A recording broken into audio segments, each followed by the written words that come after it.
En este episodio se cambiaron algunos nombres. El condado de Nassau, Nueva York, es el hogar de casi 1,5 millones de personas. Está cerca de la gran ciudad para disfrutar de sus beneficios, pero con un estilo de vida suburbano y tranquilo.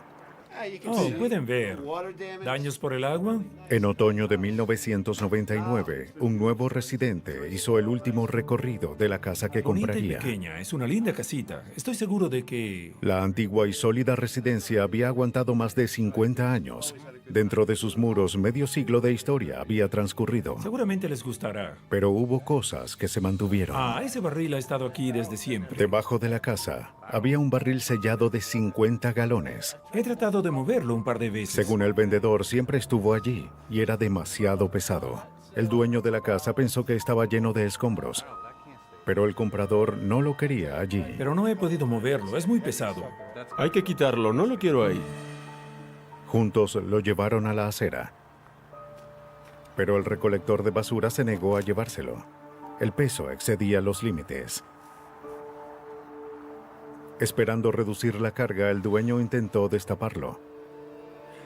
El óxido casi lo vuelve imposible.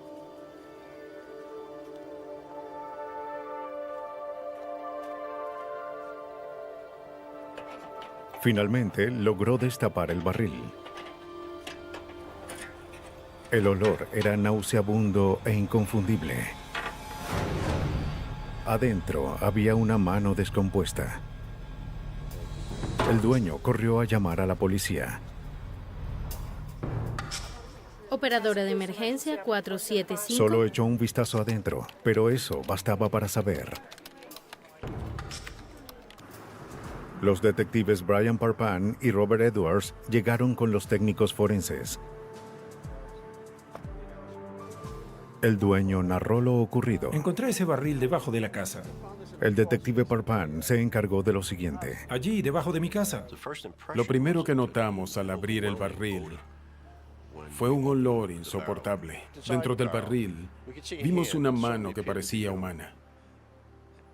Por el barril y la información que obtuvimos en la escena, pensamos que se trataba de algo ocurrido hace 18 o 20 años. Sí. Antes de trasladar el barril, el detective Parpan ordenó que lo fotografiaran por dentro y por fuera. Esto apesta. El detective Robert Edwards planeó su estrategia. Cerramos el barril y decidimos que íbamos a llevar el barril entero a la oficina del forense, donde podíamos realizar una investigación meticulosa. Esto era algo inusual, llegar a la casa de alguien, que el nuevo dueño revisara antes de comprar y encontrara un barril debajo de la casa, y luego descubrir que había un cuerpo. Queríamos asegurarnos de que no hubiese nada enterrado en la casa antes de proseguir. Parece que no hay nada más. Primero hay que... Al no hallar evidencia de otros cuerpos cerca de la casa, la investigación se trasladó a la oficina del forense.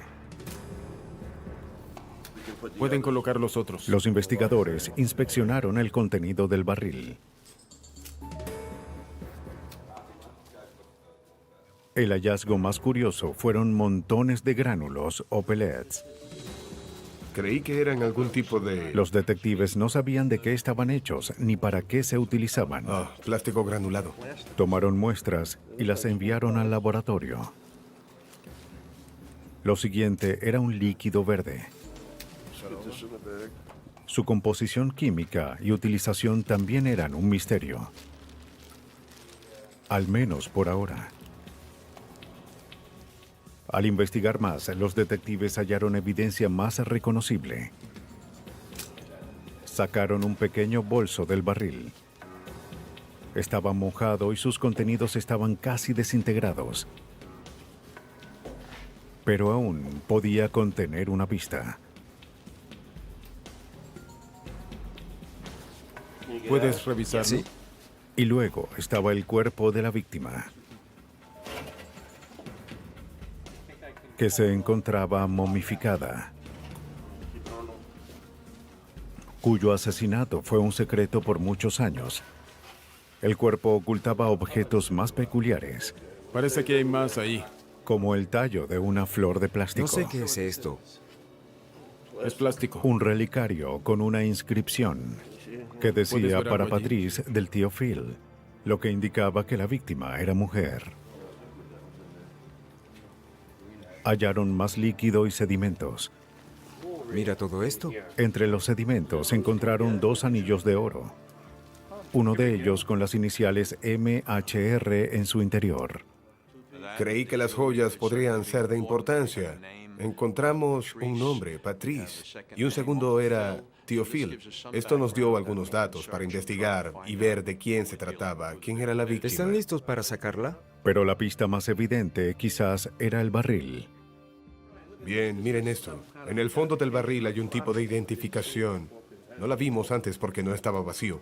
Rox, ¿le tomamos una fotografía a eso? Claro. Al voltear el barril vieron letras grabadas y el fragmento de un adhesivo o logotipo que indicaba que el barril anteriormente tenía un uso más legítimo. Las autoridades seguirían ese indicio, pero primero había que sacar a la víctima. Remover los restos del barril fue algo laborioso. Tomó bastante tiempo. Se hizo muy lentamente. El material que estaba en el barril, que sirvió para darle peso, fue quitado poco a poco. Lo separamos y luego lo llevamos al laboratorio para su análisis. Y luego removimos el cuerpo con mucho cuidado para no causar un daño adicional. Los restos fueron enviados al laboratorio. Veamos qué tenemos aquí. El detective Parpan y su equipo observaron una libreta de direcciones que encontraron en el bolso. Está completamente dañada. Así es. Rox, ¿puedes tomarle una fotografía a esto? El líquido había convertido las páginas en pulpa. Déjame voltearlo. Trata de no romperla. No parecía una pista prometedora. Pero una tarjeta de negocios adentro del bolso parecía más significativa. Ten cuidado con eso. Es frágil. Era de un médico de Union City, Nueva Jersey. Esto realmente está... Mientras, se realizó el análisis de la víctima. El cuerpo momificado fue medido con cuidado. Aunque el tiempo había encogido los restos, los huesos revelaron su altura aproximada, cerca de 1,45 m. Su estructura ósea indicó que probablemente tenía entre 25 y 30 años y era de origen hispano. Como parte de la autopsia se tomaron rayos X. Trabajo dental. Reparación de puentes. Los análisis revelaron que sufrió heridas graves en la Es cabeza una buena imagen. Hay fracturas. y revelaron un inusual trabajo dental en su boca. Una excelente imagen. Y descubrieron mucho más sobre ella. Parece una columna. Estaba embarazada. Embarazo a término. Mira eso. La causa de la muerte fue obviamente un trauma directo en la cabeza. El embarazo, que sorprendió a todos, nos hizo pensar en un motivo inicial, ya que se trataba de una persona con un embarazo avanzado. Los investigadores se centraron en el trabajo dental que parecía hecho afuera de los Estados Unidos. Es inusual que esté hecho de esta forma, ¿no? La información adicional que obtuvimos con la autopsia y la odontología forense nos indicó que el trabajo dental, lo que se realizó allí, indicaba que se trataba de alguien de otro país. Así que pudimos determinar una raza, una edad y el hecho de que obviamente fue víctima de un homicidio y que estaba embarazada. La autopsia indicó a los investigadores muchos detalles sobre la víctima, pero no el más importante: su identidad. Después de todo ese tiempo, sus dedos aún tenían carne. Existía la posibilidad de que se pudieran obtener sus huellas. Según los procedimientos de rutina, se amputaron y enviaron algunos dedos al detective Charles Costello. Me dijeron que mandarían unos dedos de la víctima encontrada en el barril y no sabía qué esperar con respecto a la condición de la piel, del tejido, del cuerpo o el tejido de los dedos que me enviarían. Aunque aún eran flexibles, no se podría usar tinta común para tomar huellas de los dedos. Para eliminar las arrugas y revelar los detalles, Costello infló las puntas de los dedos con aire. Pero la piel se desinflaba muy rápido. Costello modificó su análisis. Lo que hice fue amarrar una cuerda en el dedo. La envolví cerca de la punta del dedo. De esta forma el aire no se escaparía tan rápido. Lo apreté tanto como pude y luego utilicé la aguja hipodérmica. Esa vez tuve éxito al inflarlo y que se mantuviera así. Luego el forense tomó la huella. Pero una búsqueda en la base de datos de Nueva York y el FBI no dio resultados.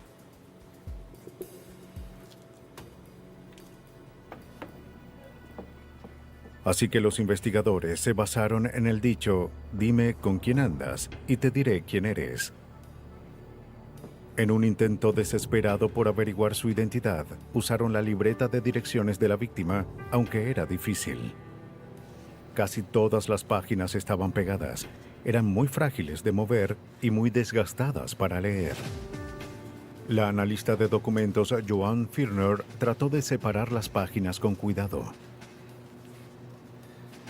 No podía apresurar el proceso.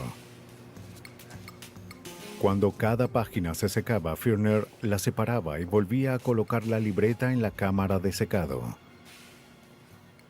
Lo que hice fue tomar la evidencia que tenía y colocarla en una cámara de secado forense que ayuda a eliminar la humedad. Eso hace que las fibras de papel en las hojas se vuelvan más resistentes y así se pueden manipular mucho mejor. Los detectives ya tenían una dirección que investigar, la encontrada en la tarjeta de negocios de un doctor. Union City. Qué mal, no funciona el número. El número había sido desconectado. Revisemos la guía de Jersey. Tengo la guía de Jersey aquí. Sabía que la necesitaría. Estaba allí. En una guía telefónica de Nueva Jersey aparecía el mismo doctor, pero con una dirección diferente. Los detectives acuden al lugar. Hola. Sí, queremos preguntarle sobre Descubrieron que el doctor ya había muerto. ¿Quisieran acompañarme? Claro. Quizás pueda responder sus preguntas sobre... Su hija se encargaba de la consulta, pero solo tenía registros de 5 años atrás. No sé si puede ayudarles. Aunque la víctima había sido paciente del doctor 20 años atrás, ahora era como si no hubiese existido. Y eso quería decir que alguien se había salido con la suya. En Nueva York, los detectives Brian Parpan y Robert Edwards perseguían a un fantasma. Toma esto. Una mujer embarazada había sido asesinada décadas atrás. La joven tenía un relicario que decía, para Patrice del tío Phil. Tenemos el nombre de un doctor. Dice... Y hallaron un anillo con las iniciales MHR. No era de mucha ayuda. Todos tratan de averiguar qué... Los detectives notificaron al escuadrón de personas desaparecidas, dándoles el primer nombre y pidiéndoles que buscaran entre los casos de 1980. En ese tiempo nada era computarizado, así que pedimos a varios que buscaran manualmente los registros. Buscamos en un área de 5 a 6 millones de personas, y muchas personas desaparecieron en ese periodo. Bobby, no hay nada aquí. Fue otro callejón sin salida. No puedo hacer nada. Es cierto. En la sección de criminalística del condado, detectives como Charles Conte tenían otro enfoque y se centraron en los misteriosos gránulos en el barril. Tratamos de determinar un posible origen de los pellets, o en este caso en particular, hallar una relación con el barril en el que fueron encontrados.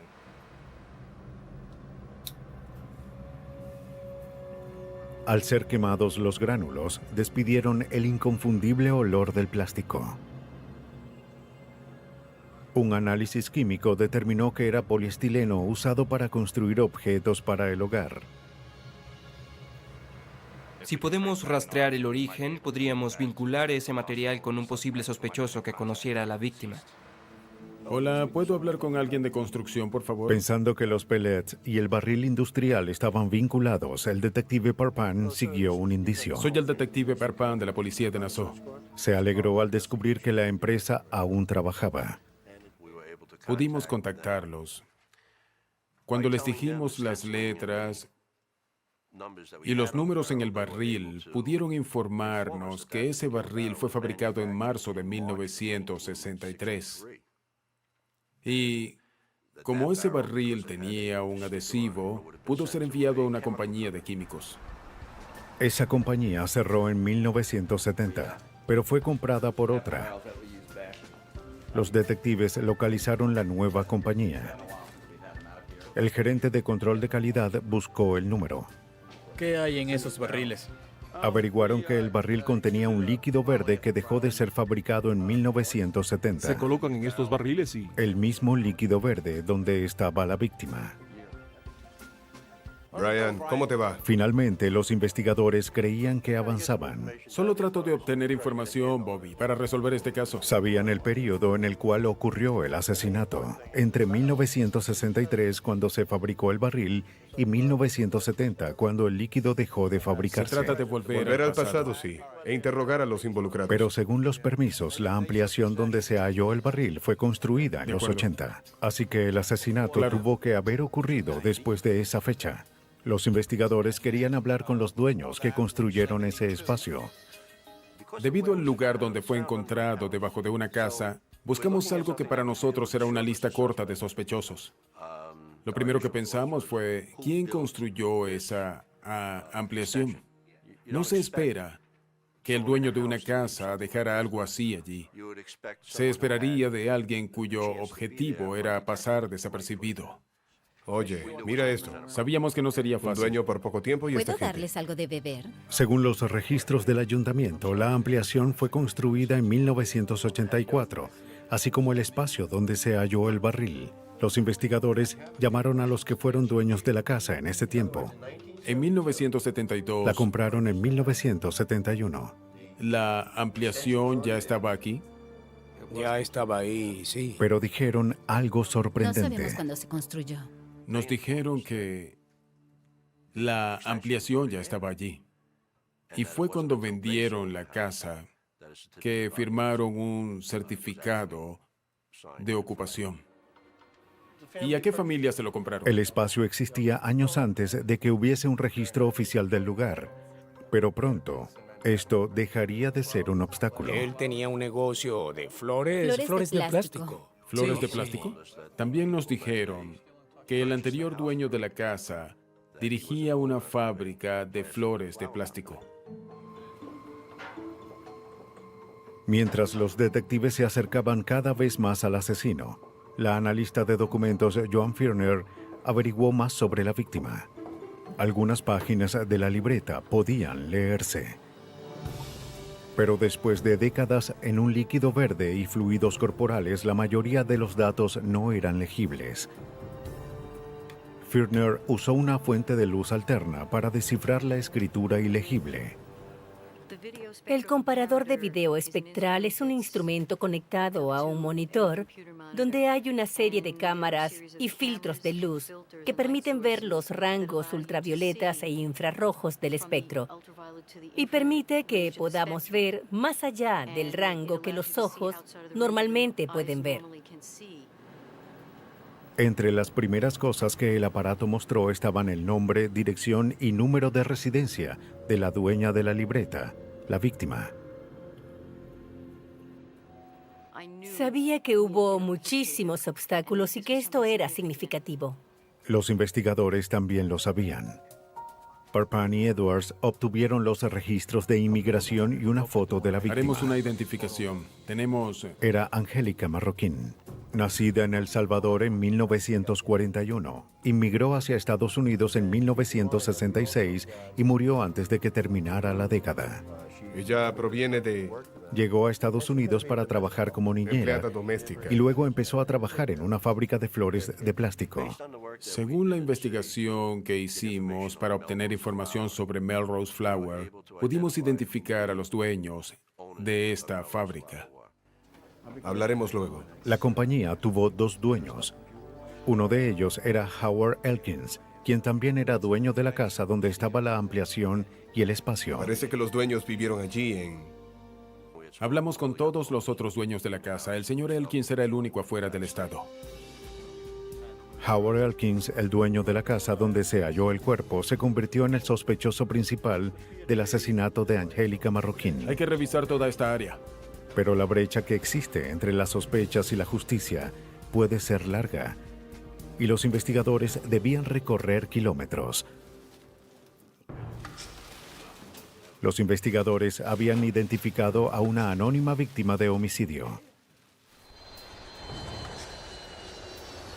Ahora seguían el rastro de su asesino. Antes de confrontar al sospechoso, Howard Elkins, los detectives Brian Parpan y Robert Edwards viajaron a Florida para hablar con su anterior socio comercial. Sí, nosotros Él reconoció las fotos del barril y dijo que la compañía solía recibirlos. Tenía tinta. Luego el detective Parpan le preguntó sobre Howard Elkins. Eso no era algo inusual. Él sabía que el señor Elkins tuvo una aventura. Mientras trabajaba en la compañía de flores de plástico, no tenía mucha información, pero sabía que su socio tuvo una aventura y que su esposa y también su suegro lo descubrieron. La aventura fue con una de sus empleadas, una mujer hispana de baja estatura con cabello largo y un puente de oro. ¿Desapareció? ¿Qué quiere decir? Él no sabía mucho sobre ella. ¿Un día dejó de ir a trabajar? Un día dejó de ir al trabajo. Bueno, las jóvenes que vienen a trabajar de... Recordó que poco después de que la joven dejara de ir a trabajar, recibió un mensaje para Howard Elkins. Mi anterior socio, así que no... Era el dueño de una propiedad de Hoboken, Nueva Jersey. No. Quería saber si el señor Elkins se quedaría Solo con el recuerdo lo que apartamento. sucedió unos días La después. mujer ya no vivía ahí. La compañía y él fue... El socio le dio el mensaje a Elkins y al día siguiente lo vio llegar al trabajo con un auto lleno de cajas y una televisión. Los detectives estaban convencidos de que Elkins era el culpable. La descripción que el socio comercial nos dio de esta joven era exactamente la que buscábamos, a pesar de que el cuerpo en el barril estaba momificado. Armados con información, aunque decidieron no mencionarla, los investigadores hablaron con el mismo Howard Elkins. ¿Acaso tuvo una aventura cuando estuvo...? Nos invitó a entrar y fue casi como un juego. Él sabía que sabíamos. Nosotros sabíamos que sabía. Él quería sacarnos información y nosotros tratábamos de que nos diese información. Pero no les dijo nada. ¿Reconoce este barril? No, yo... Elkins negó haber visto ese tipo de barril. Trabajos de construcción. Lo lamento, pero no sé nada sobre esto. Señor Elkins, ¿en serio jamás ha visto un barril como este antes? Se mantuvo firme e indiferente. Investigamos y creemos que usted está involucrado. Los investigadores no se rindieron. Sé de dónde vino este barril, sé dónde lo fabricaron. Aquí no andamos con sigilo. Le dijimos que, en nuestra opinión, él había matado a esa joven. Un momento, disculpen, caballeros. ¿Hola? Su esposa lo llamó. Sí, lo siento, no puedo hablar, hablaremos después. Elkins habló con ella unos minutos y luego pidió a los detectives que se fueran. Caballeros, lo siento, no tengo nada que decir, no hablaré más. Me gustaría que se fueran de inmediato. Pero... Le pidieron que les diera una muestra de ADN. Es mi casa, no tengo nada que decir. Pero se negó. Le diré algo. Nos vamos. Nos vamos porque usted lo pidió, pero regresaremos. Se lo aseguro. Me puse frente a él y le dije, señor Elkins, nos vamos. Pero quiero que sepa algo. Obtendremos una orden. Obtendré una orden para que nos dé su sangre. Y voy a comparar su sangre con el bebé muerto y esa mujer. Y regresaremos. Y lo encerraremos por el resto de su vida. ¿Entiende lo que digo, señor Elkins? Que tenga buen día. Regresaremos. Pero esa fue la última vez que el detective Parpan vio a Howard Elkins. El día siguiente, tratamos de obtener la orden y tardó en llegar. Esa noche nos informaron, nos llamaron para saber si lo habíamos arrestado. Al parecer, su esposa lo buscaba. Al siguiente día apareció. Ese oscuro secreto que ocultó por 30 años, finalmente lo había destruido. La investigación continuó. El forense extrajo una muestra de sangre. El ADN se comparó con el niño no nacido de Angélica Marroquín. El bebé era de Elkins. La investigación sobre la libreta continuó. Se revelaron números de teléfono y nombres.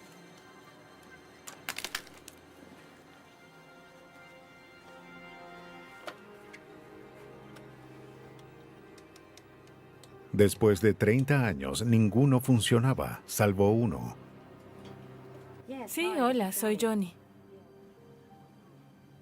La llamamos porque estamos realizando una investigación. Una amiga de Angélica siempre se preguntó sobre Se trata de ella. un incidente que ocurrió en ¿Cuándo? Long Island. ¿Cuándo ocurrió? Bueno, el hallazgo ¿pero fue qué? reciente. Ella le dijo a los investigadores que pensó que la joven había regresado con su familia y se Es una sorprendió libreta, al una descubrir libreta que nos cómo su interesa vida investigar. terminó. Ella les dio a los detectives la información que ¿Qué faltaba. aparecía aquí lo que usted pudiera Bueno. saber?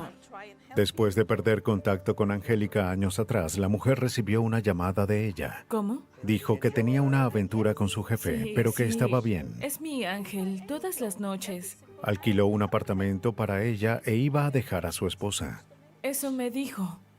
¿Pero qué le ocurrió? Pero meses después, la relación se no lo deterioró. sé, creí que había regresado a su país. Lo siento. No sé qué hacer. Angélica creo que le va a dijo a su lastimarme. amiga que estaba embarazada podría y su matarme. jefe se negó a No sé dejar a qué su hacer. esposa. Angélica le Dime, había ¿qué contado puedo a su hacer? esposa sobre la aventura y su jefe amenazó con matarla. Sí, él va a matarme.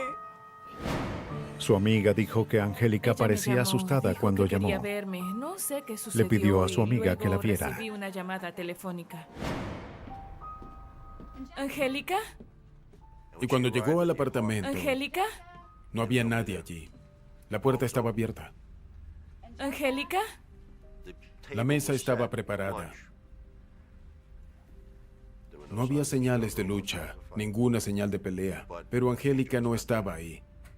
Su amiga esperó un tiempo y luego acudió a la policía. Era muy pronto para reportar Sí, su desaparición. Su jefe, y él estaba casado. Pero esa Estaba fue la casado. última vez que Angélica Marroquín fue Pero vista. bueno, ella dijo que él la trataba bien. Los investigadores creen que entre el momento en que Angélica habló con su amiga y el tiempo en el cual llegó al apartamento, Elkins apareció y la asesinó. Hay asesinos que suelen traicionar a aquellos que aman, dejando rastros de sus desalmadas acciones. Clinton, Indiana, es un pequeño pueblo de 5,000 personas. Pero en 1995 ese número empezó a bajar de forma sospechosa. El hospital local atendía las necesidades en materia de salud de sus residentes. Los enfermos iban con la esperanza de recuperarse, y la mayoría lo hacía. En 1994, después de una intoxicación repentina, Ethel Rockshire se recuperaba satisfactoriamente. mucho Me alegra tanto que te estés recuperando. Su esposo John al fin podría relajarse. Es hora, señora Ethel. Ethel regresaría pronto a casa. Todo iba muy bien en cuidados intensivos. El informe del doctor era positivo. Y luego fui a la cafetería a comprar té y una taza de café.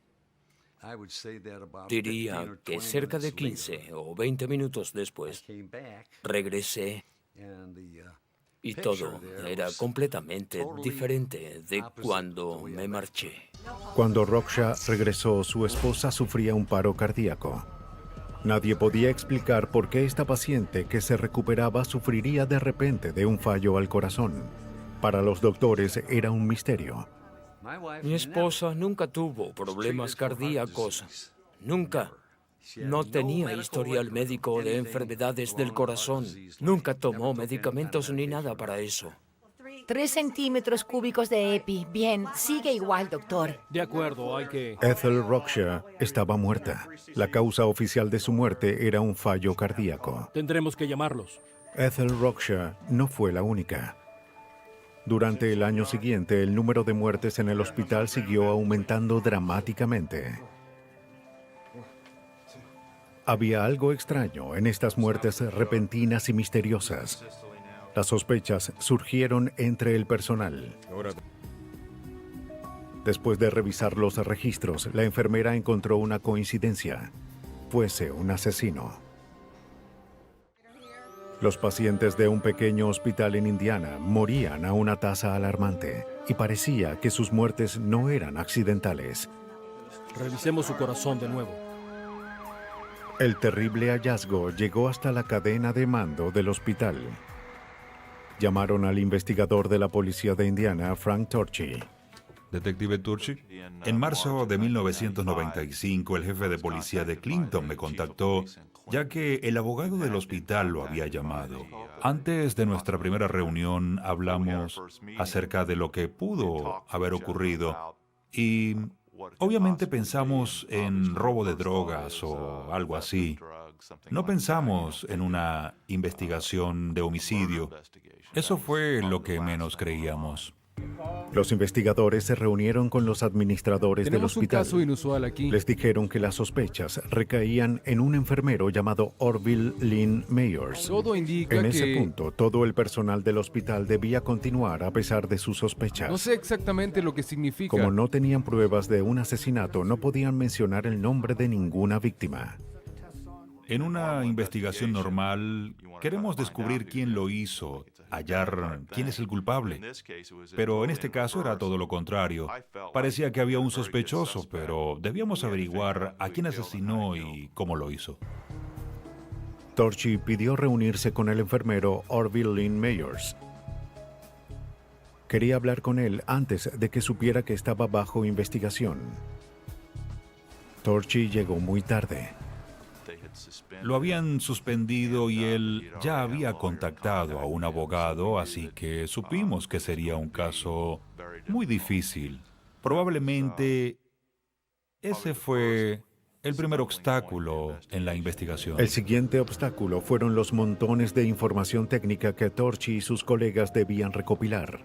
Si había pacientes que fueron asesinados, entonces las pruebas estaban enterradas entre montañas de registros. Estuvo allí esos días. Había notas hechas por las enfermeras que ellas entendían, pero nosotros no teníamos idea de qué significaban. Teníamos que tener conocimientos sobre terminología médica para descifrar esos registros. En esta fase preliminar, pero crucial de la investigación, cada detalle importaba. Fuese sobre Orville Lynn Mayors o no. O iba a ser un sospechoso o no sería así. Pero al principio parecía un posible sospechoso. Pero queríamos mantener una mente abierta y yo para mí era muy importante descartar cualquier otra posibilidad sobre esto.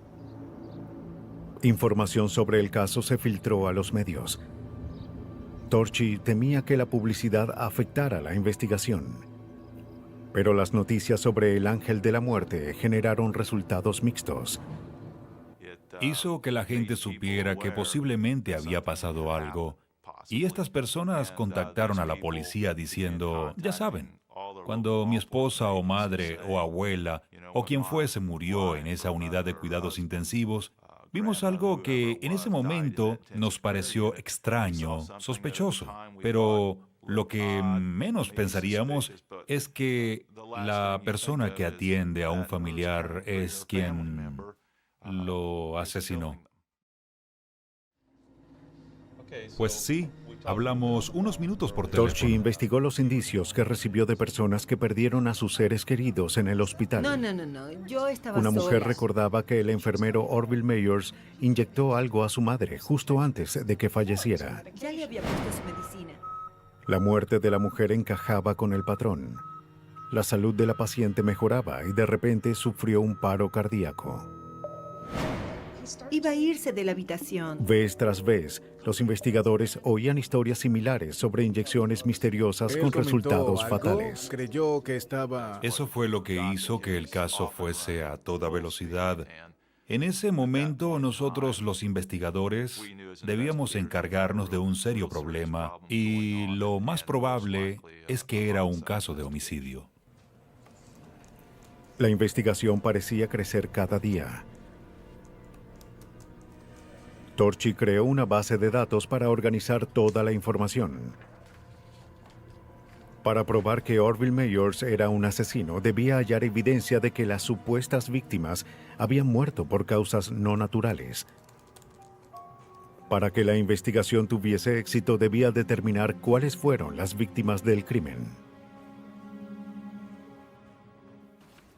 A fin de descifrar los registros médicos, Torchy reunió un equipo de especialistas, incluyendo al Dr. Michael Ollinger, experto en asistencia médica de emergencia. Comparó las muertes sospechosas con los registros de pacientes que murieron en circunstancias menos extrañas. Las muertes sospechosas se destacaban.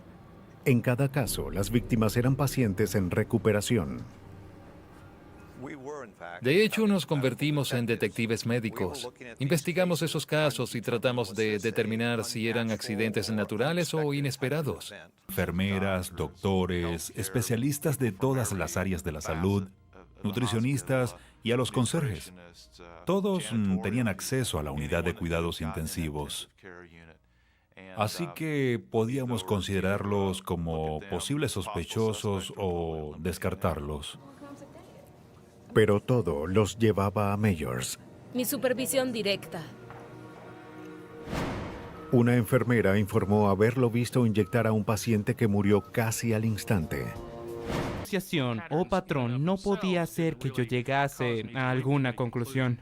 Eso es un grave problema. En ese hospital no hay prácticamente ningún registro. A fin de acusar formalmente a Orville Lynn Meyers, el fiscal necesitaba pruebas forenses de que era un envenenador. Si podíamos hallar una toxina en la autopsia, eso sería un gran paso para encontrar el arma asesina. Pero la toxina no necesariamente tendría que ser el arma. Teníamos que vincularla de alguna manera con el sospechoso. ¿Qué están haciendo? ¿Averiguaron algo más? Pero primero lo primero. Poco. De hecho, Torchy debía hallar la toxina, y eso significaba exhumar a las víctimas. Torchy emprendió la delicada labor de pedir a los familiares permiso para exhumar a sus seres queridos. Debo decirle que necesitaremos exhumar el cuerpo para hacer una autopsia. Si la evidencia existía, estaba enterrada con la víctima. Lo agradezco y seguiremos en contacto. Fue algo muy difícil para ellos y obviamente también para nosotros. Creo que los familiares sabían que los investigadores tratábamos de hacer todo lo posible para resolver este caso y descubrir por qué su familiar murió. Finalmente empezaron las autopsias. El forense buscó una variedad de toxinas, pero no halló absolutamente nada.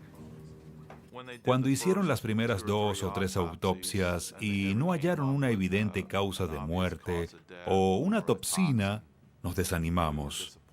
Pero luego nos dimos cuenta de que era inusual que no hubiese una causa evidente de muerte. Era un nuevo enfoque para dirigir el caso. El hecho de que no hubiese nada sospechoso aumentó las sospechas.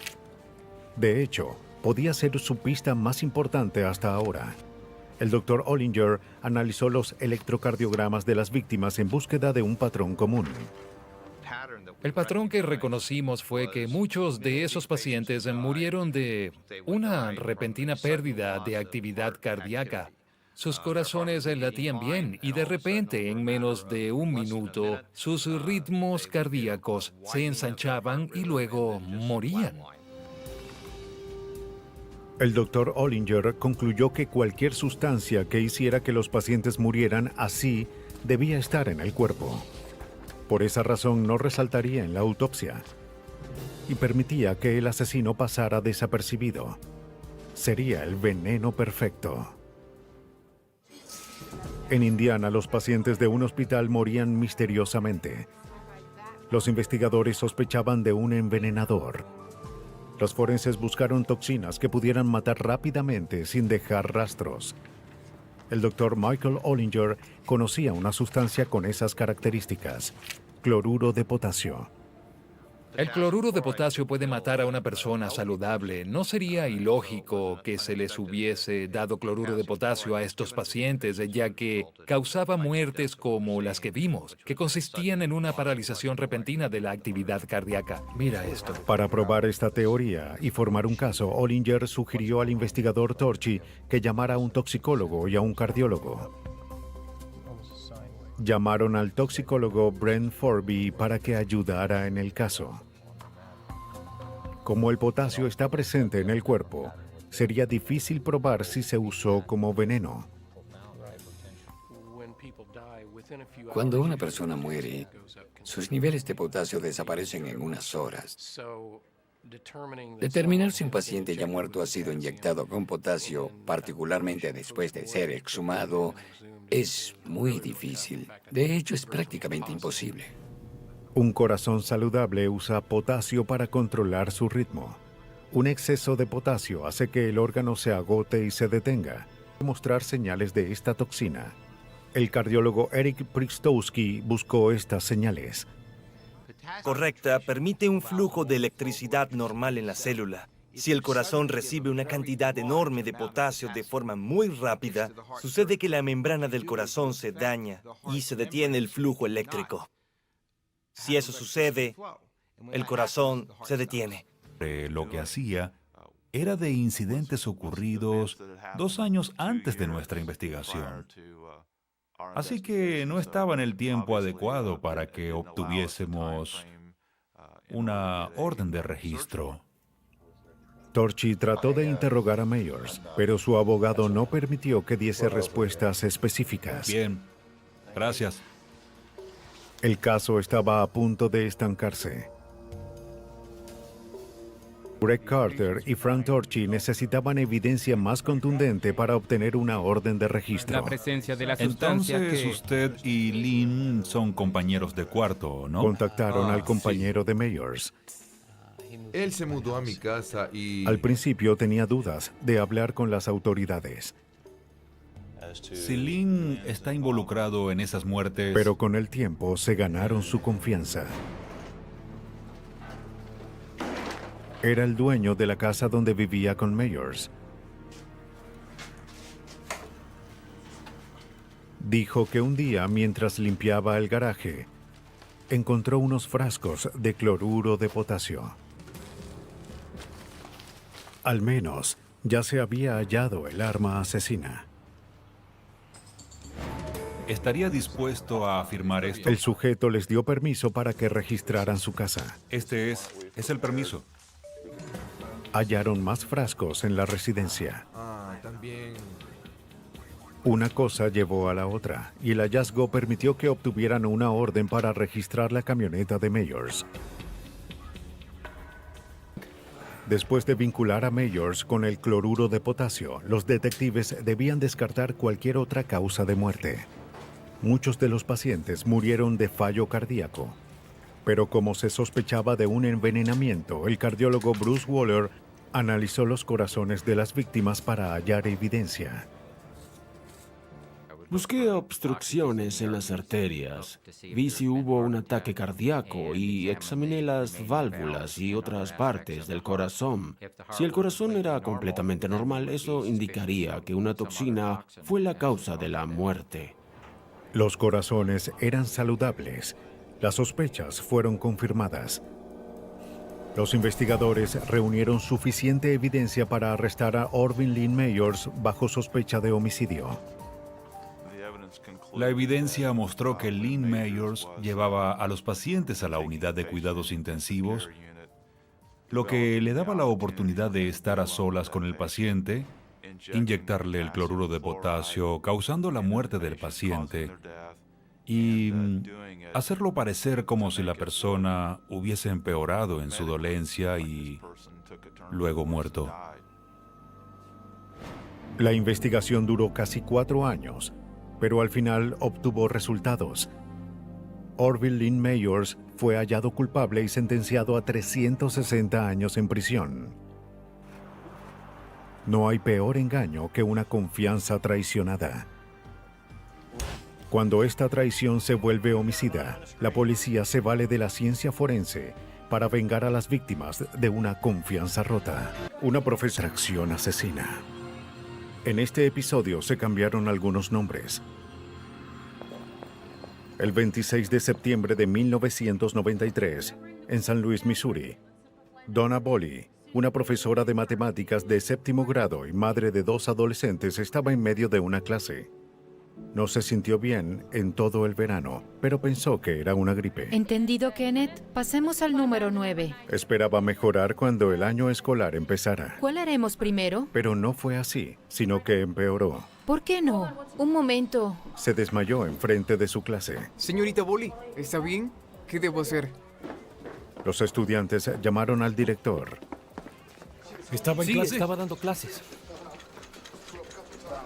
¿Cuál es su nombre?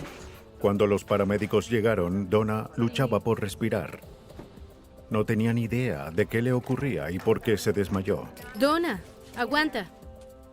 Los médicos trataron de estabilizarla, pero su cuerpo dejaba de funcionar. Perdía la conciencia. Donna luchaba por su vida. ¡Apártense, apártense! ¡Déjennos pasar! ¡Déjennos pasar! En la sala de emergencias, los doctores lucharon por salvarla. Pero eso no bastaba. A pesar de sus esfuerzos, Donna seguía inconsciente. Ahora estaba paralizada y no sentía sus brazos y piernas. Fue conectada a un ventilador que la ayudase a respirar. Especialista de cuidados intensivos, Dr. Gregory Becker. No teníamos idea de qué le ocurría. Tenía síntomas no específicos. No podía sentir las extremidades inferiores. Estaba confundida y convulsionaba. Sus niveles de oxígeno bajaban y parecía tener problemas respiratorios. Estábamos desconcertados por lo que ocurría. Jim Boley, el esposo de Donna, fue a ver a su esposa. Los doctores le aseguraron que hacían todo lo posible, pero los pronósticos no eran buenos. Donna estaba en condiciones críticas. Jim les dijo que Donna no se sentía bien, pero nunca hasta ese grado. Donna sufría un paro cardíaco. 1, 2, 3. Los doctores trataron que su corazón latiera nuevamente. Bien, hagámoslo de nuevo. Más fuerte, enfermera. Aquí vamos. Despejen. 1, 2, 3. Tenía una variedad de síntomas que no podíamos encasillar en un solo diagnóstico. 1, 2, 3. Los doctores estabilizaron a Donna y la llevaron a cuidados intensivos, pero aún no sabían qué produjo los síntomas de Donna. Cuando tenemos una situación así en la que un paciente enferma cada vez más frente a nosotros, es cuando hacemos todo tipo de exámenes. Pero los resultados no mostraron nada. Tendré que ir a... Jim se quedó acompañando a su esposa. Prométeme que lo beberás todo, ¿sí? Le llevaba flores, tarjetas y sus batidos favoritos. Hizo lo que pudo para cuidarla. Mientras la misteriosa dolencia hacía estragos en el cuerpo de Donna, la búsqueda de su afección continuó. Uno de los muchísimos exámenes que hicimos fue un examen de orina para hallar metales pesados. En los resultados aparecía una excreción urinaria de arsénico astronómica. Donna estaba siendo envenenada. Señor Boley. La cantidad de arsénico en su organismo era 420 veces la cantidad normal.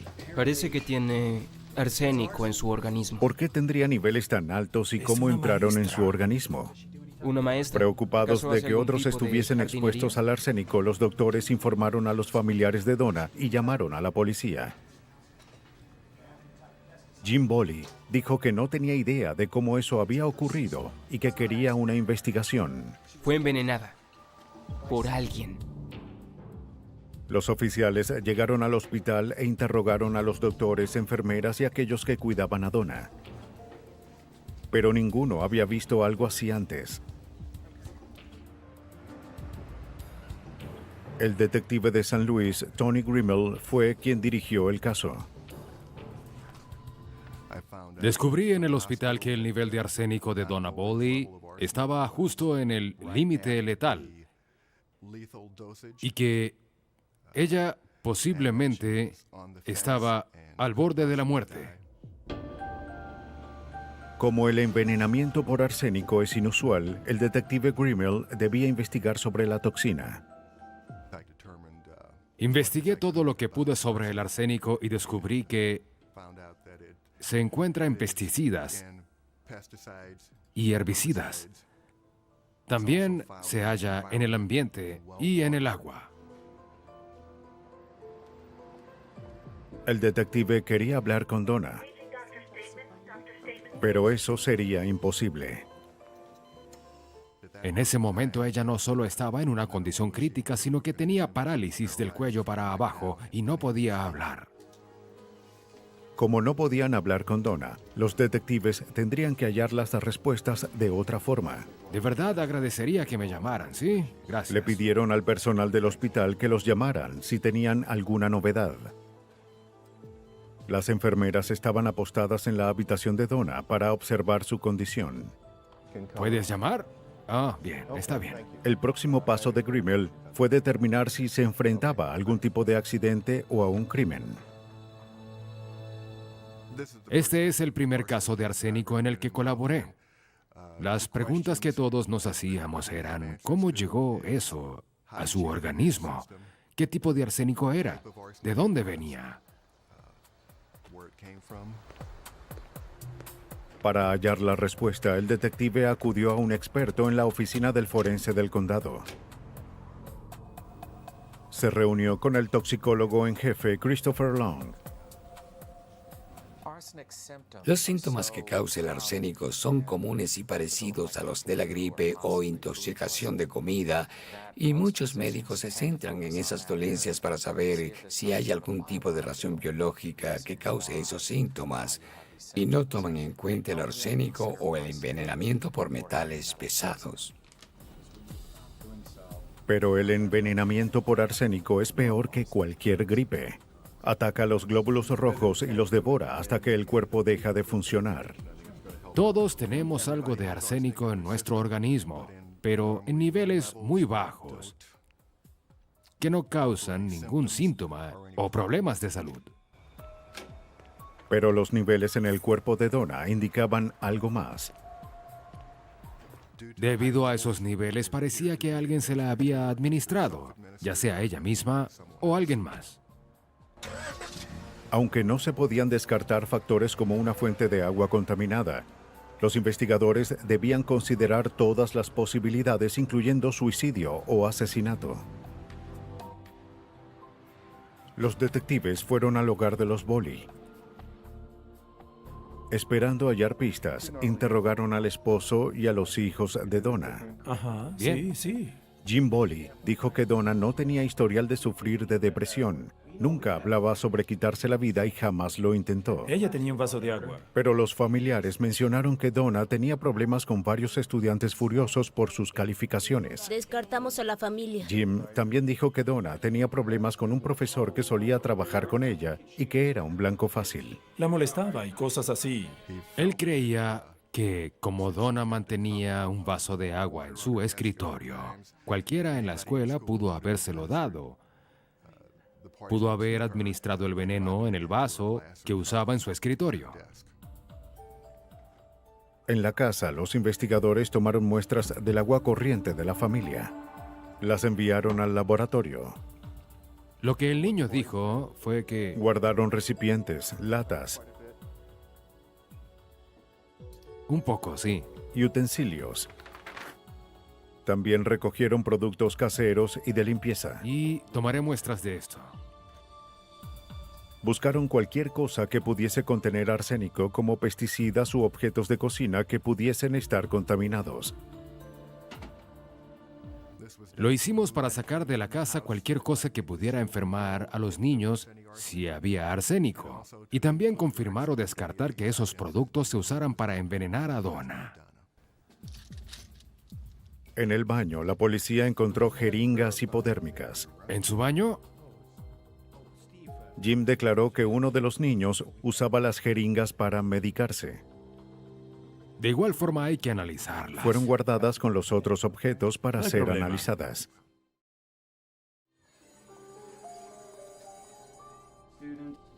El detective Grimmel fue a la escuela para corroborar las sospechas de los familiares. El director dijo que aunque Donna solía estar enferma, tenía buen ánimo y no estaba deprimida. Son registros de comportamiento. También le explicó que los problemas que tenía con su anterior compañero y con los estudiantes no eran serios y que ninguno había estado en la escuela por meses. ¿No hay nada negativo en los archivos de estos niños? Grimmel ahora creía que si Donna fue envenenada, no había sido en la escuela.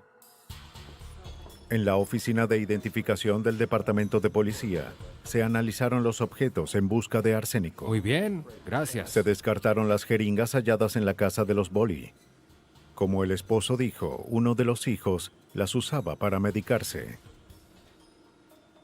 Y todos los otros análisis resultaron negativos. Ninguno de los objetos contenía el letal veneno. El agua también estaba limpia. El detective Grimmel llegó a un callejón sin salida, sin indicios a la vista. No creo que en una familia una sola persona hubiese ingerido accidentalmente una dosis letal de arsénico y los otros no tuviesen restos de arsénico en su organismo. Así que lo que pensé fue que ella lo tomó. Es decir, ella trató de suicidarse. La otra posibilidad es que alguien lo usó como arma para intentar asesinarla. Y la única persona que podía ayudar en la investigación era la única que no podía hablar. ¡Apártense! ¡Déjennos pasar! La maestra de escuela Donna Bolly se desmayó en un salón de clases y ahora estaba en cuidados intensivos. La paciente tiene una presión de 19. Se hallaron altos niveles de arsénico en su organismo. Los detectives creían que Donna trataba de suicidarse o alguien más intentó matarla. Después de investigar indicios en la escuela y en su casa, no obtuvieron resultados. Los detectives empezaron a preguntarse si alguien quería matarla. ¿Quién podría ser y por qué motivo? Estaba muy ocupada y estresada en el trabajo. Decidieron revisar los registros financieros de los Bolly. Poco después, el detective Tony Grimmel encontró que Donna tenía una póliza de seguros que había sido incrementada recientemente de $200,000 a $600,000. Y había algo más. Los registros mostraban que la familia tenía una deuda de $20,000 en tarjetas de crédito. El caso entraba en calor, y luego el detective Grimmel recibió una llamada. La enfermera de Donna se comunicó con él desde el hospital. Dijo que a pesar de los tratamientos para eliminar el veneno del cuerpo de Donna, ella empeoraba. Y explicó que observó un patrón. Siempre empeora. Cada vez que Jim Bolly la visitaba, Donna sufría una recaída. A pesar de la grave condición de Donna, el detective Grimmel debía hallar una forma de comunicarse con ella. Hola, Jim. Estaba paralizada del cuello hacia abajo y no podía hablar. Lo que podía hacer era mover la cabeza y mantener el contacto visual. No podía escribir debido a su parálisis.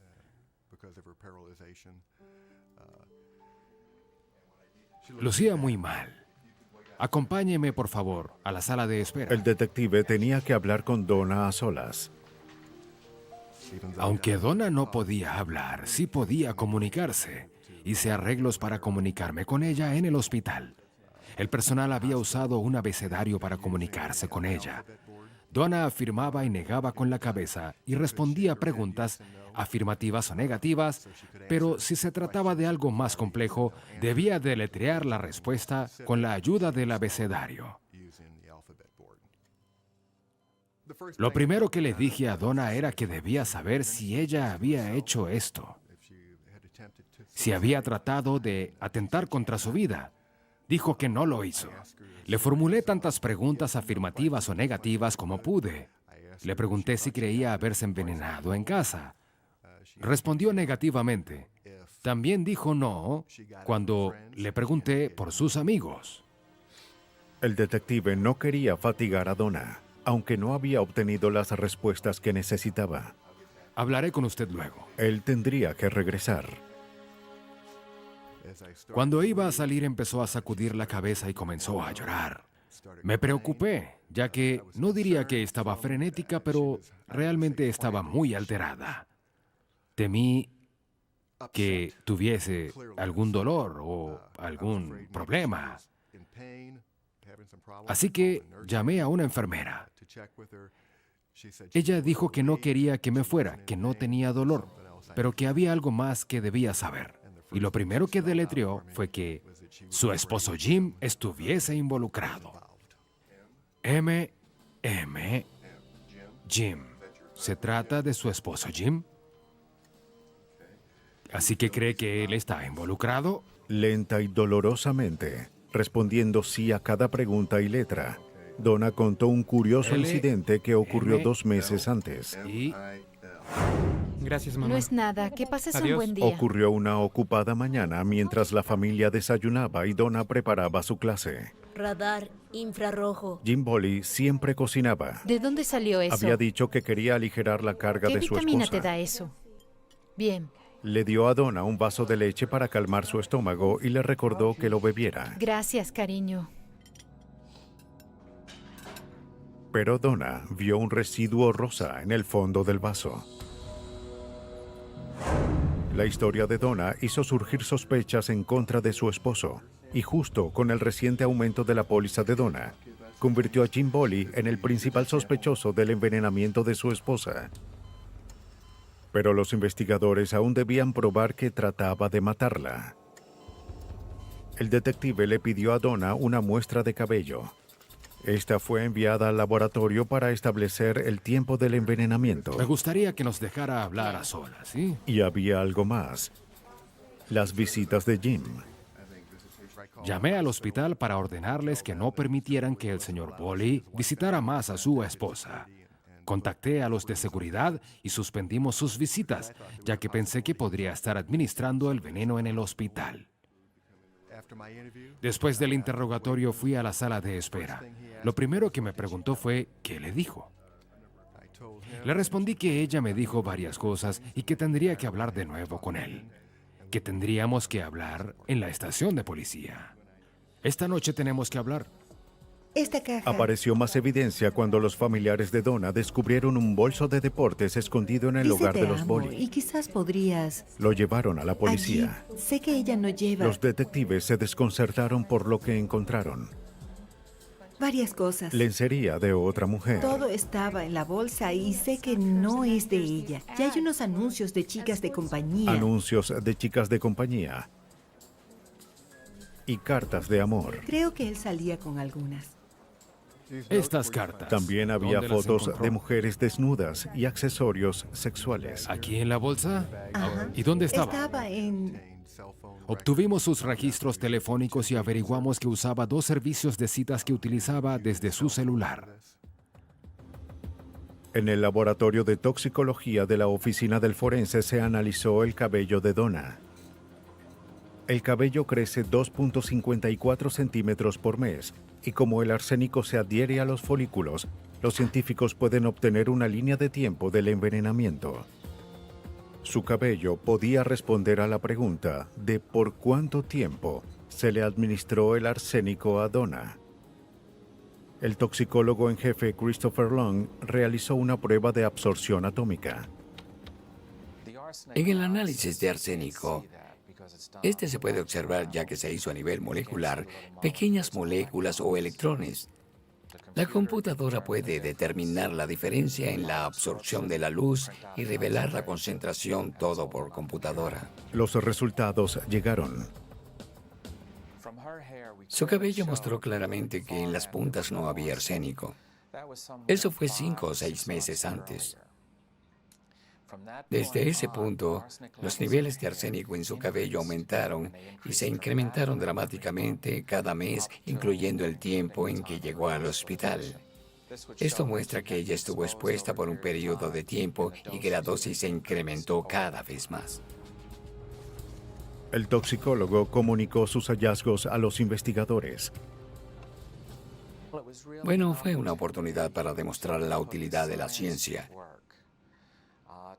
para mostrar la importancia de la toxicología, que a veces puede ser una parte crucial de un caso al determinar si un sujeto es criminal o no.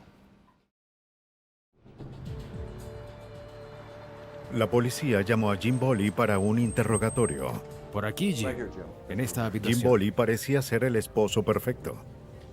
Era consejero estudiantil, entrenador de béisbol y líder de los exploradores. Le expliqué que ella lo había señalado, que ahora él era el principal sospechoso y le leí sus derechos. Estuvo más que dispuesto a cooperar y trató de explicar lo que la sustancia rosada era y por qué sospechaba de él. Ella tiene veneno en su organismo. Boley afirmó que la enfermedad de su esposa le produjo Está alucinaciones. confundida. Tenemos un maravilloso. ¿De cuánto es su póliza de seguros? Los detectives le preguntaron sobre la póliza de $600,000 de Donna, sobre sus problemas financieros y aventuras extramaritales. Pero Donna dice... Alguien trata de lastimarla. Jim Boley habló por horas y parecía tener una respuesta para todo. Tratan de que desperdicie mi tiempo. Dio muchas excusas y era bueno en eso. Boley parecía conocer sobre psicología, parecía estar en control, así que los detectives tomaron un nuevo enfoque. Notaron en el interrogatorio que cada vez que habla está en control y luce intimidante, pero cuando hablamos se hunde en su silla. ¿Lo notaron? Sí, parece tener confianza. Luce cómodo al hablar. Y muy incómodo cuando le hablan. Correcto. Creo que debemos volver allí y acusarlo y apoderarnos de la conversación y no dejarlo hablar. Díganle todo lo que han conseguido. Esta vez serían verbalmente agresivos y no dejarían que él culpara a otros. Jim, te he estado escuchando. Pero ahora es hora de que me escuches a mí. Bueno, creo que necesitan... No, espera. ¿Sabes? Confrontándolo Escuché con el toda la caso en noche. su Ahora contra, es los mi turno, investigadores ¿sabes? no lo dejaron hablar por una Yo hora soy y quien media. habla aquí. Al final, 1 hora y media después, cuando por fin habló, me preguntó, ¿cuánto tiempo cree que recibiré? Eso era una admisión tácita, aunque no una confesión. Después de 8 horas de interrogatorios, los investigadores no lograron que Boley confesara haber envenenado a su esposa. Sin nada para detenerlo, el detective Grimmel habló con el fiscal de distrito. El fiscal Bob McCullough debía tomar una decisión. De hecho, teníamos muy poca evidencia. Era uno de esos casos en los que sabíamos quién era, pero aún no sabíamos si podríamos demostrarlo. En ese momento, todo estaba en el aire. Pero los detectives no se rendirían y seguirían presionando a Boley para obtener una confesión. Pero Jim aún no hablaría. Está empeorando. Y si no encontraban evidencia más sólida, temían que el hombre del que sospechaban se saldría con la suya. Alguien trataba de matar a Donna Boley. En su organismo se halló una dosis de arsénico 400 veces por encima de lo normal. Donna, Y la me policía gustaría- creía saber quién era el responsable. Esta es Jim, la letra. el esposo de Donna. Los detectives construían un caso sólido en contra de Jim Boley. Descubrieron que era cliente de agencias de acompañantes y había obtenido una póliza de $600,000 para su esposa.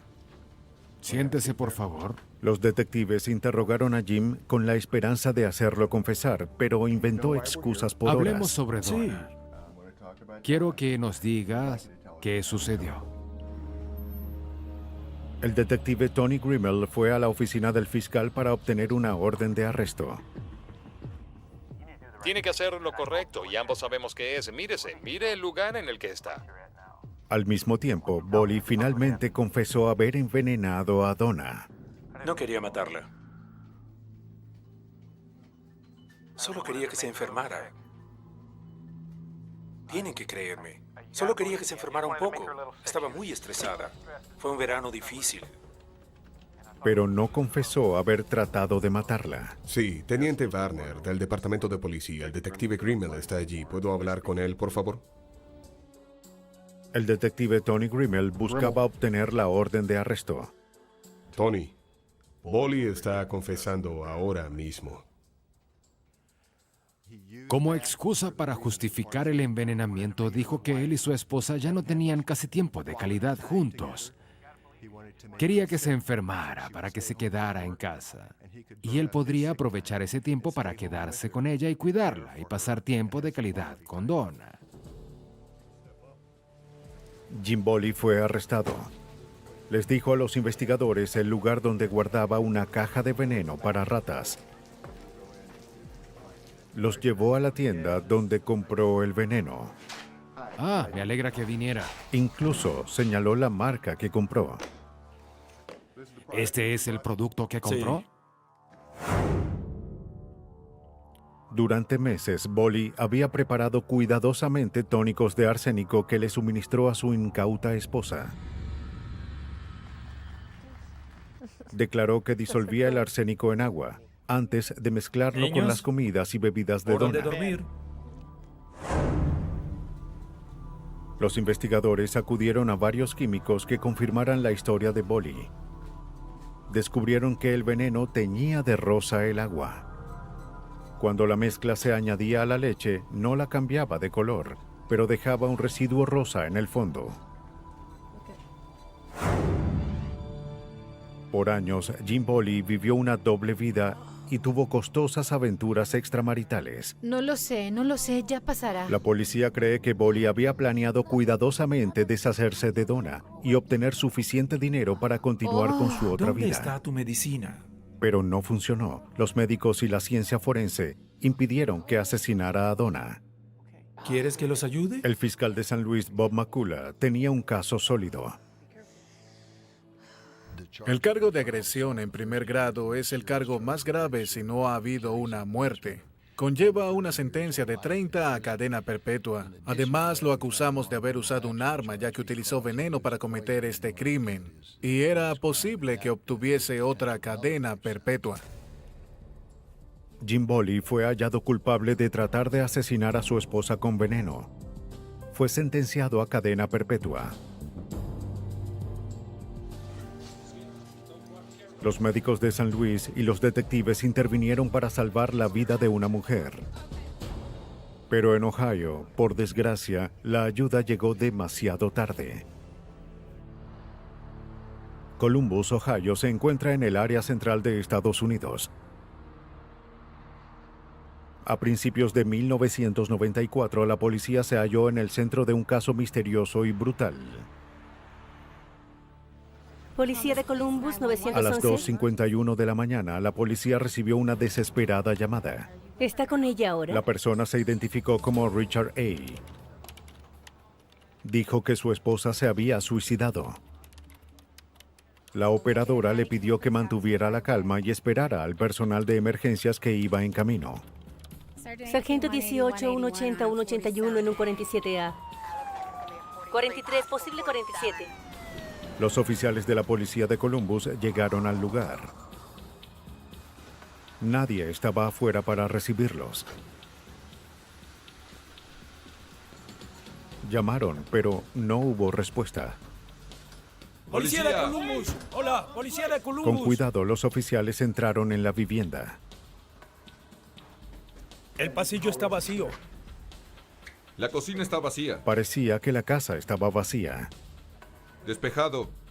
En la habitación principal, Robert estaba al pie de la cama. ¡Muéstreme las manos! Parecía aturdido, confundido e incapaz de moverse. En la cama, yacía boca arriba una mujer con una herida de bala en el lado izquierdo de la cabeza. ¡Es mi esposa! Un revólver calibre 38 yacía en su pecho, ensangrentado.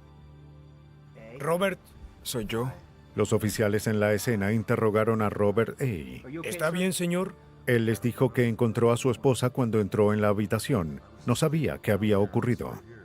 ¿Cuánto tomó esta noche, señor? Los oficiales observaron que había estado bebiendo. ¿Cuántos tragos? ¿Cuántas cervezas? No lo sé. Los médicos acudieron a la escena. Examinaron el cuerpo sin alterar su posición. Murió a las 3:03. Janet A. estaba muerta. Los médicos dijeron 3:03 AM. Minutos después, los detectives de homicidios llegaron a la casa. Ellos deben investigar todas las muertes por armas de fuego. El esposo llamó al 911 y dijo que su esposa... Los oficiales en la escena informaron a los detectives. El detective Eric Pilja fue el investigador que dirigió el caso. Había un pequeño revólver negro encima de su pecho y una gran cantidad de sangre que provenía de la herida y corrió por su cuerpo hacia sus extremidades y se acumuló en varias áreas. El detective interrogó a Robert, el esposo de Janet. Soy el detective Pilja. Aún parecía estar en shock y no respondía. La primera impresión que tuve sobre él fue que estaba extremadamente desconsolado hasta el punto de parecer en shock, o demasiado letárgico o drogado, sin emociones, simplemente aturdido. Cuando Ace se calmó, le dijo a los investigadores que más temprano esa noche él y su esposa vieron televisión después de cenar. ¿Se quedó dormido? Ella iba a un viaje de negocios a Cincinnati el día siguiente. ¿Qué vas a hacer cuando yo me vaya? Robert declaró que Janet estaba nerviosa por el viaje. Te extrañaré, pero estaré bien. Está Ella bien. tenía pánico de hablar en público. Debo ir a la cama. Voy a descansar, ¿sí? Ella quería tener una buena noche de sueño, así que le dio las buenas noches y subió hacia su Robert, cuarto. ¿vienes a dormir? Robert dijo que se quedó despierto y vio una película de artes marciales en la televisión. Así que se quedó dormido en el sillón. Explicó que se había quedado dormido en el sillón. Despertó y decidió ir a la cama.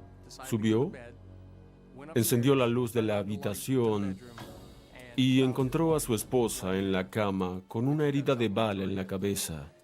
Dijo que se acercó y vio si tenía pulso. Janet, Janet. Quedó en shock al descubrir que su esposa se había suicidado. Estuvo dormido y ni siquiera oyó el disparo. A primera vista parecía un caso de rutina. Un trágico suicidio y un desconsolado esposo que debía empezar de cero. Pero pocas investigaciones son de rutina, y el detective Pilja sabía que esta no sería diferente.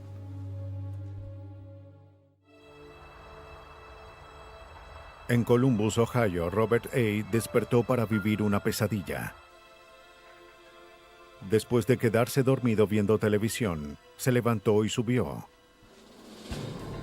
Allí encontró a su esposa Janet con un disparo en la cabeza a quemarropa. Había un charco de sangre en su pecho y un revólver Janet. al lado de su mano.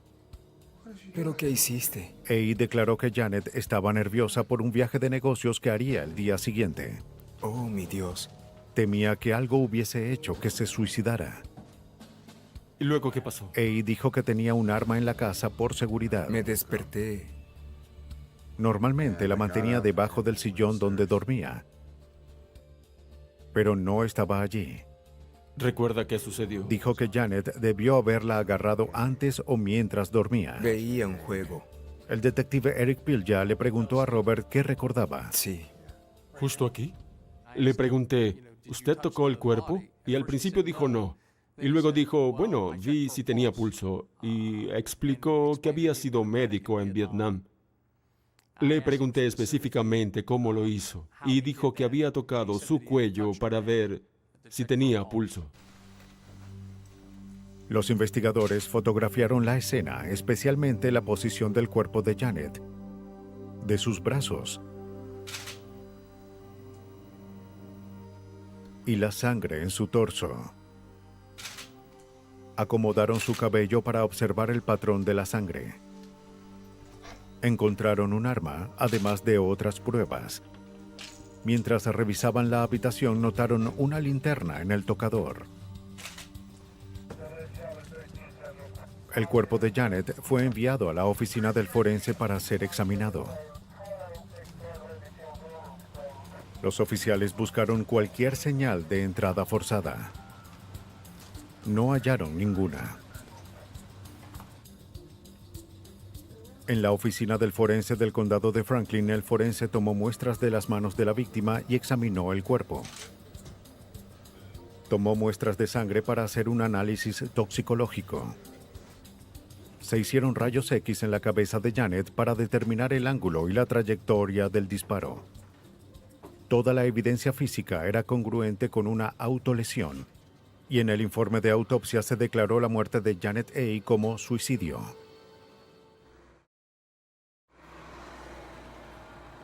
Pero para los investigadores de experiencia algo no encajaba. La historia de Robert A. no era lógica. Hice una nota mental cuando me dijo que encendió la luz, pero eso no era algo normal. Parecía inusual que con su esposa durmiendo en la cama, él encendiese la luz, pudiendo despertarla al acostarse. En ese momento, eso me pareció muy curioso. Es una bonita foto de ella. Los investigadores debían averiguar más sobre el estado mental de Janet. Perfecto, me parece muy bien. Hablaron con sus padres para saber si Janet sufría de depresión o si algo la preocupaba. Los padres de Janet dijeron que estaba bien.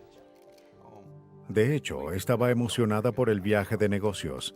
Bueno, le iba a preguntar por qué. Las declaraciones de los padres no parecían encajar con los hallazgos del forense, según el detective Carl Rankin. Envidia a Janet, ya que tenía un buen trabajo. No parecía que Janet A. fuese alguien propensa al suicidio, ya que estaba emocionada por ciertas cosas, incluso por el día siguiente. Él le tenía mucha envidia. Los detectives le preguntaron sobre la relación de Janet con su esposo. Robert A. también quería ir a Cincinnati, y de hecho, Janet no quería que fuese. Hablaron sobre el cuidado del perro y de que Janet A. de verdad no quería dejar el perro con Robert A. Janet le dijo a sus padres que Robert había estado saliendo con otra mujer por varios meses. Quería mucho a su perro, lo tenía todo. Solo 3 semanas antes de morir, Janet dijo que planeaba divorciarse de él. Sí, quería mucho a su perro. Esta revelación hizo que las sospechas de los investigadores aumentaran. Pero necesitaban pruebas de que Janet no se había suicidado, así que regresaron a la escena del crimen y empezaron de cero. Revisaron las fotografías y observaron que la herida en la cabeza de Janet estaba en el lado izquierdo. Cuando interrogaron a amigos y familiares de Janet, averiguaron que era diestra. Además, el arma tenía una posición extraña en su mano, según el detective Rankin. La culata del arma estaba al lado contrario de la mano. El cañón apuntaba hacia arriba. Sería muy difícil para una persona diestra hacer un disparo así. A trabajar. Te avisaremos. En el laboratorio llegaron los resultados del examen de toxicología en la sangre de Janet. Parecía que ella tomó una dosis masiva de pastillas para dormir. Quizás trató de suicidarse con pastillas y como no funcionó, usó el arma. Pero había un problema. La toxicóloga opinaba que si Janet A. hubiese tomado tantas drogas, no habría podido tener la capacidad de pensar en estar en la cama, tomar las drogas, ir abajo, tomar el arma que estaba bajo el sillón donde Robert A. dormía, regresar arriba, acostarse de nuevo y suicidarse. Los detectives tenían poca evidencia a excepción de problemas en el matrimonio y un incidente menor. Bien. Me gustaría hablar sobre Karen. Pero eso cambió. La policía obtuvo un indicio al recibir la llamada de una mujer que afirmó ser la última persona que habló con Janet la noche en que murió. La mujer era amiga de Janet, pero no había ido a declarar ya que tenía miedo del carácter violento de Robert. Le dijo a la policía que la noche de la muerte fue a la casa a prestarle un vestido. Es bonito.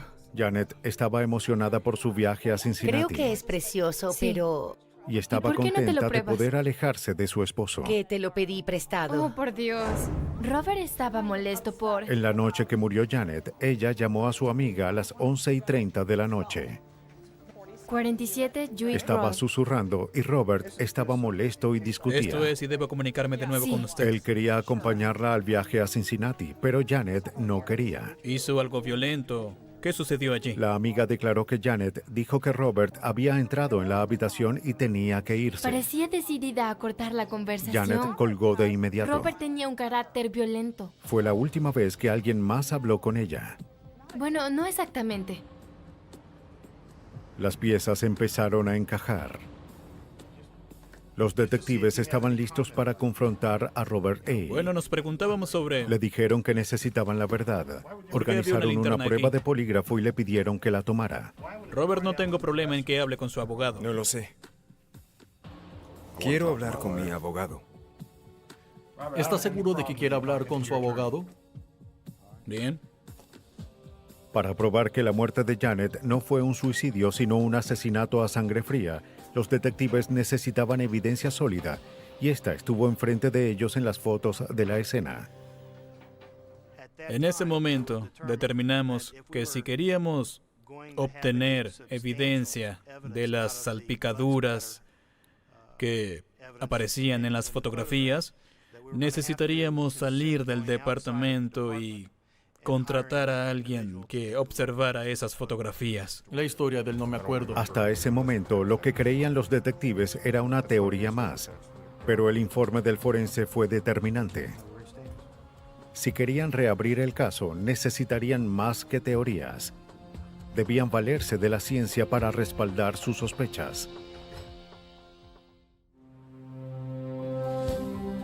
La muerte de Janet A. fue declarada como suicidio, pero los detectives quedaron desconcertados ante la evidencia. Así se tiene que hacer, ya saben, hemos recorrido La mucho víctima hasta era ahora. diestra, pero el arma estaba en su mano izquierda. Sí, hice la llamada, pero ¿sabes cómo? Su esposo Robert A.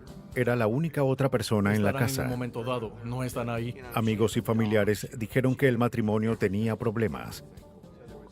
Semanas antes de morir, ella dijo que pensaba divorciarse. Solo le diremos lo que sospechamos. Los detectives estaban seguros de que era un asesinato y Robert A. era el principal sospechoso. Pero para probarlo, debían recurrir a un especialista forense. La policía de Columbus contactó a un reconocido experto. Enviaron las fotografías de la escena del crimen a Corning, Nueva York, donde estaba el catedrático Herbert McDonald, director del Laboratorio de Ciencia Forense.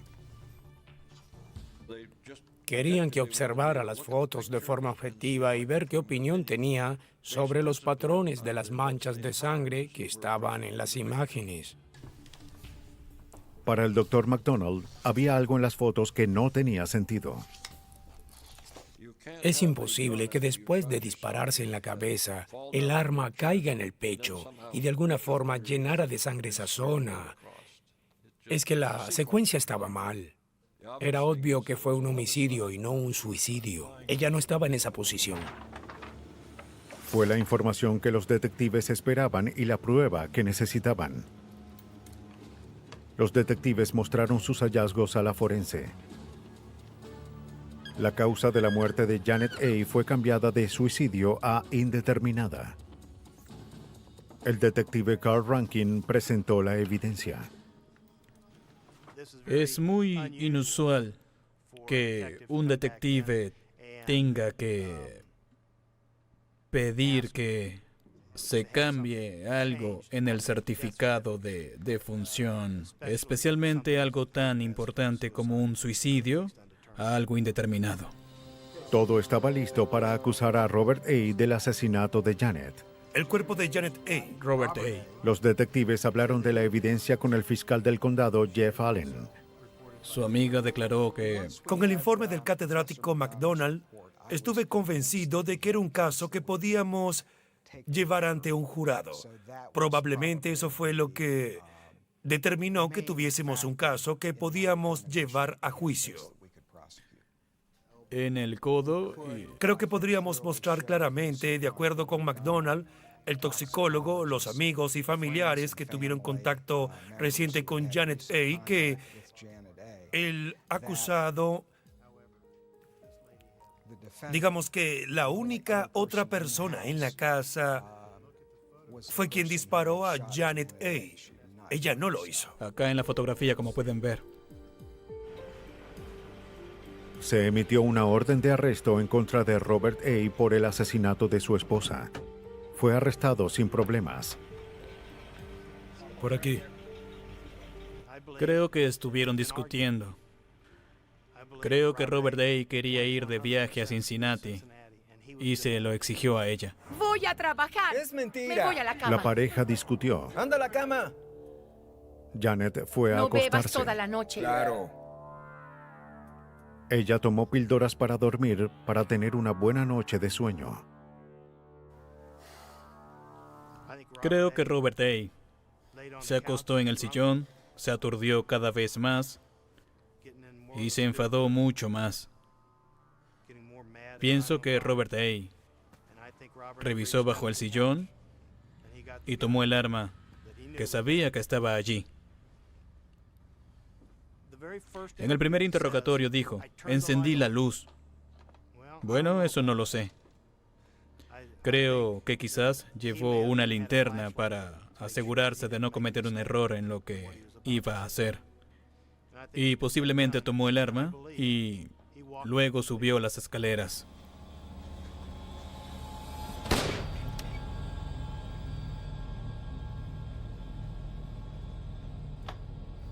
Después de matar a Janet A., colocó la linterna en el tocador.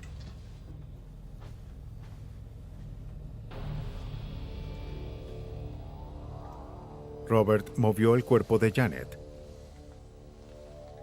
Se manchó las manos de sangre y las limpió en el pecho de ella.